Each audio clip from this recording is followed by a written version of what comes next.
Hello YouTube, welcome to Sunday in the shop, or outside the shop. We're going to make us a pan-fried burger. I don't know what that weighs. I'm saying it's about half a pound. So here we go, set back, and then I think we'll have some whatever video or something today. We're just lazy. It's a Thursday and we got through mowing and stuff. So at the end of the day, this is our supper. We have some potato salad and bean salad to go with it. So we're ready. Let's get this thing cooking. Well, the burger's going to show you our box of wood. We did a lot of wood batoning. If you haven't seen my video on my club, it'll be there. That's too big to try to burn, but yeah, there's a little bit of garbage you got in there, part of the fly swatter, but a few extra sticks, some starting fluids, which we won't really show what we use. We don't want to be liable if you burn yourself up, but down on the bottom there's a bunch of twigs down in there, so we got this kind of sorted, see? Chunks, little pieces, so we're set to go. That's just one branch off that tree in my yard, so stay tuned. We'll get the burger flipped here.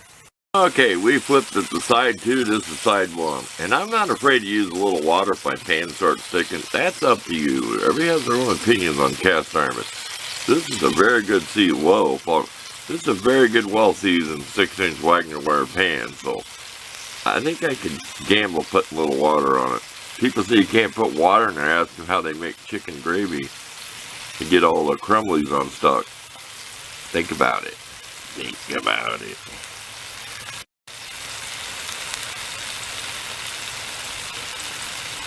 I'm so hungry. Look at that. Look at the juices bubbling out of the bottom of that.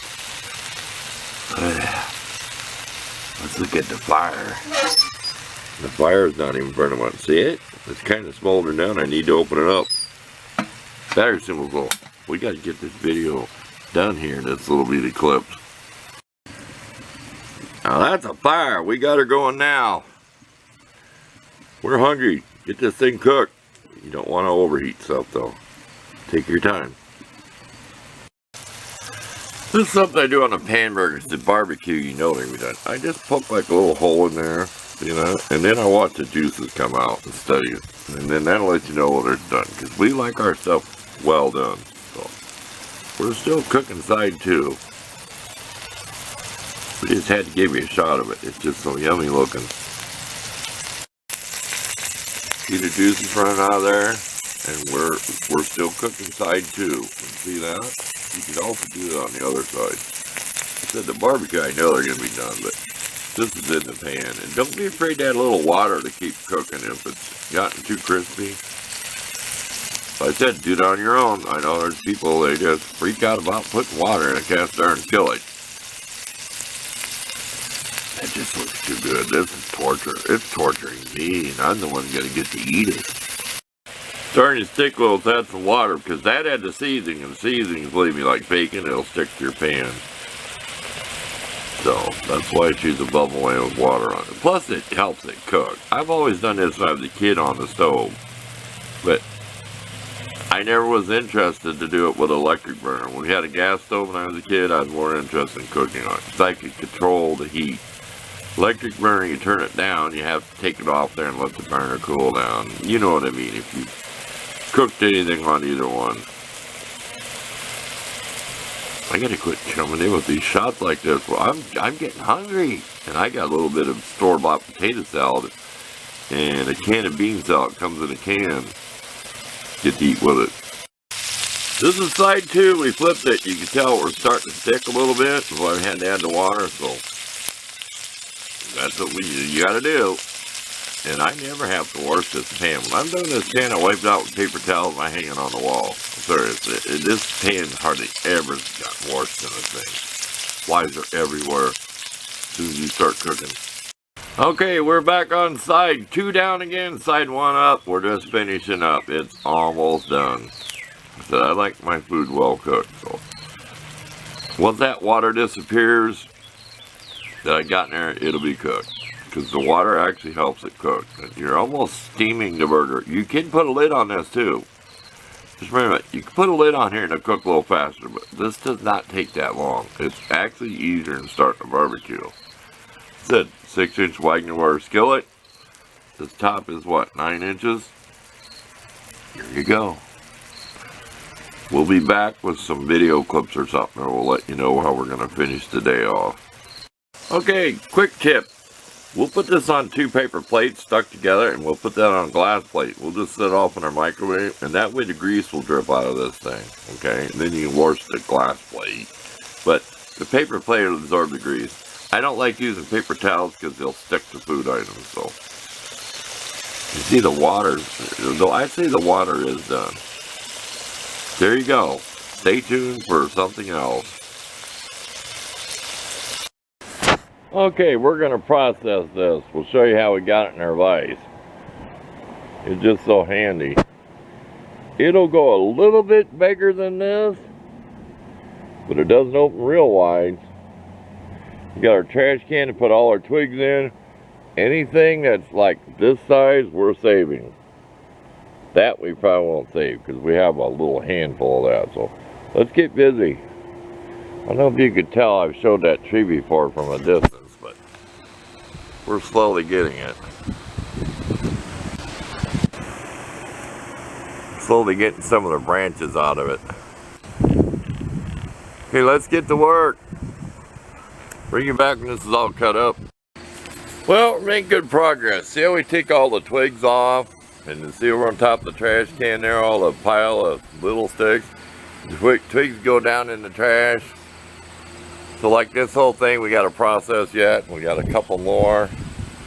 So thanks for watching, and look for the pictures. I'll have pictures of different steps of doing this. Maybe even on the bench. Well, I've already done that. I got my things set up in the vise, chop them. So thanks for watching. Well, I think this will make a good ending for a Sunday in the Shop video. We're working on our back storm door. It's the old wooden door, and they had like an insert window or screen. One of them was missing when I moved here years ago, and I ended up covering it up. You might have seen it in pictures with a green tarp stapled over it. Well, we're going to clean it up and primer it. We'll show you a couple of pictures of it, but we had a bunch of staples to get out, okay? I don't know if you can see this. So I bent this screwdriver, okay? Then I filed it. See how it's rounded on the edges where it's shiny out? You do not want no sharp corners. And like this, you really don't want a knife edge. You don't want it, if it's good wood, you know, you don't want to dig in the wood, but I think you can tell. We're going to take you over and show you up close how quick it'll pull a staple out. Wear your goggles. When you pop a staple, here, say you pop the staple out like that, that staple's coming right towards your eyeball. There, 3D. Even though it's blurry. Let's go over and I'll show you. Then I'll show you my putty knife I'm restoring so I can use it. Okay, here's a staple. We're trying to look around the camera in it. I said, wear goggles. You can put your thumb over it like that, but don't start pulling them out and then here.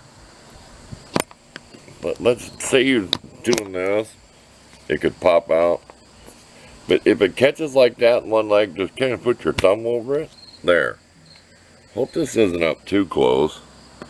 Here's one that's kind of mangled. Get it going the right way. You can put your thumb over it. Okay, I'll take some pictures of this. This is all made with my little saw. I'll show you. I took like a 3-inch branch. Oh, it was a lot of work. I took like a 3-inch maple branch, cut it, split in half with my knife. Then I sawed some pieces out. This thing's a mess. We'll go back. We'll take some pictures of it instead of video. But it's got plastic here. It's got plastic on the inside of the door. We've got foam in here. I don't know if you can look in there and tell there's a gap. Can you see that brown board in there? We got an air gap there. See? You can tell there's a gap down here back off. I think you can tell what I mean. But we decided to put this, and then we're going to put some of that out here. Because we had a big, like, half-inch thick piece of OSB on here. We want this flat, because we're going to primer it. So, we'll take some pictures of it. You'll see before and after. But let's go show you my putty knife. Okay, sorted the picture. This is what used to be on it. Okay, that's burring strips, and I can't give you the size. You buy them in the store that size. But what we did is we had the piece of wood. It was a little bit bigger than that one over there, see it? And we split it in half with our big old Bowie knife. And then we run it through, okay, about 5/16 thick pieces. And then to square them up, we try to take the squarest edge, and then we cut them down like 1 inch wide. But y'all remember this? Blade Runner? I don't get paid to show any products. I was using it without this foot. But then when you do this stuff, I use the foot because it holds this down. It took a lot of work. I mean, I had the blade, the motor was so hot, it was unbelievable. I mean, I tipped it up and let it cool off, but I figured, I'm going to see what kind of abuse this will take. I watched a guy on this YouTube video, you can look it up. See that where you store your blades? I watched a contractor run a 2x4 through one of these. This is $100, and what, 3 or 4 years ago? There's what we're going to use. Oil base. I had some white house paint, and ain't no good. It's in there, but this just needed mixed up with separate. It looked kind of brown, icky. Okay. Then we'll show you this. Here's like a before, okay? And I've had this a long time. Okay, here's with it cleaned up. 80 grit, like 150 sandpaper. We've got our edge file. We got a point. It will scrape this plywood if I dig it in. That's for gouging. This edge is for gouging and doing stuff too. It's like 5-in-1. I've redone this before. I've used this to shave down wood. You know, like spoke shave, like the old wagon wheels with the wooden spokes. Made in USA. Can we get up here? Oh, this stuff's like rubber. When you sand it, it peels like you use an eraser on paper. It just rolls off. It is. I don't know what it's called. The chemicals that's been on it cleaning it. Because I've used this for Bondo. Clean it with acetone gas. But here's before. The metal was a little bit worse on the other side. First I got my edge. And I always preach. File. Can you see it out there on the very... There you go. File in an X pattern. Go this way, you know. Just remember, have the file, the top of the file to the right, okay, then turn around and have the top of the file to the left. And I file coming in, you can go off it if you want a rounded edge, but no, we got to do a lot of scraping. We really need a back scraper. You ever remember the scrapers where you pull it backwards, it's got the angle piece? Well, you can make a scraper for varnish out of a piece of metal. It ain't going to take off them paint chips, though. But checkered paint, you want that scraper that's got that bent where you drag it like this. You don't want a putty knife. But this kind of does the same thing for small work. That's it. That's all you get. Look for the pictures. Cheap file. These are good files even though they're cheap at Menards. Do not ask me how this got broke. Yes, I broke it. I won't lie. But I don't know how I broke it. You can clearly tell it's broke. Oh, this thing went through you know where and back. These are like $4 with a handle on it. Don't pass this stuff up. Use it for stuff like I am. Don't use it for machining work. Just use them to tear up stuff. There you go. We're out of here. We got the Kershaw out here. This is junk. It had a push pin where you pushed it over. So you see where I just mashed it? To keep that locked, because the spring failed. Just something cheap. Probably like a 2-pack at Walmart, and they were red. Probably made a video where I took the red off. I just don't like that anodized red color. I really don't like any of them, but I don't really like that stuff. You get scratched, it looks like you know what. Easy to change the blade though, but... Okay, said look for the pictures of the door before and after. It's going to look pretty good, I think, when I'm done. And that board I'm using is really not an outdoor type of wood. It's no thicker than this cardboard right here. I call it hardboard. Some people call it masonite or whatever. But to me, that was that fancy slick pattern like for bathroom walls years ago. See, I'm old. They probably don't even make it anymore. know, it's nice gold, whatever pattern in it. And then the back was the same thing. Tucking with your hands. You know, I got that working around farmers. Go over here, go to the barn, look down inside of there. Oh, we're out of here, we're gone. If it ain't fun, I don't want to do it. Hey, it's only 75 degrees Saturday morning. We went through a heat wave that would kill you.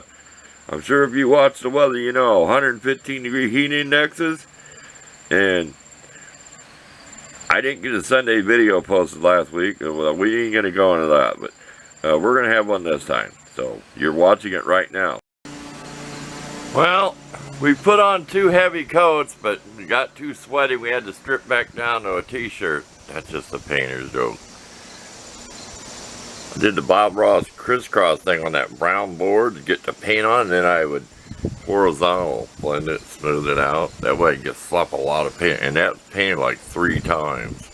So it's 2 heavy coats, that's painted at least 3. So there's a little extra clip for you at the end of the video. Thanks for watching if you watched to the end.